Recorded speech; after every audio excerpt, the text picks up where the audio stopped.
माँ बाप के आगे हाथ उठा देते हैं। हमारे माँ बाप बहुत अच्छे हम अच्छे नहीं है।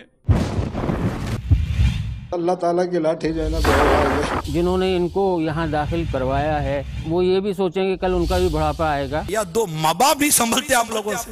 बेटे ने जूसर मशीन के ब्लेड से माँ को कत्ल कर डाला। मैंने वो ग्राइंडर से गर्दन जरूर काटी। माँ तरस गई तेरी मुस्कुराहट को, माँ तरस गई तेरी खुशियों को, माँ तरस गई तेरी मीठी बातों को। उसने अपनी वालदा की बेसन पे रखकर गर्दन काट दी। और यूं मतलब कि वो माँ बाप के साथ वो काम कर जाते हैं जो जिंदगी भर उनको पछताना पड़ जाए।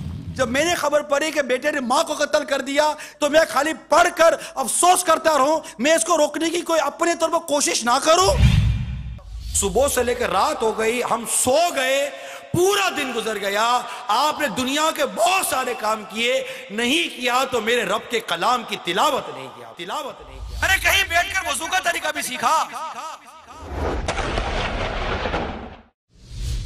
एक गुनाह है तो आदमी बात करे ना, गुनाह ही गुनाह है, अब नेकी है कहां।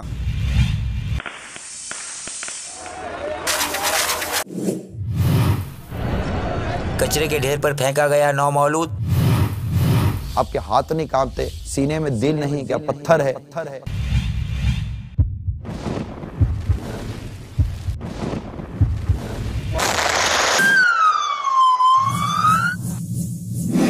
बनेगा मेरा या रसूले खुदा, अगर मुसलमान हो गया तो मेरा क्या बनेगा? सवाल सुनाइए। मेरा सवाल ये है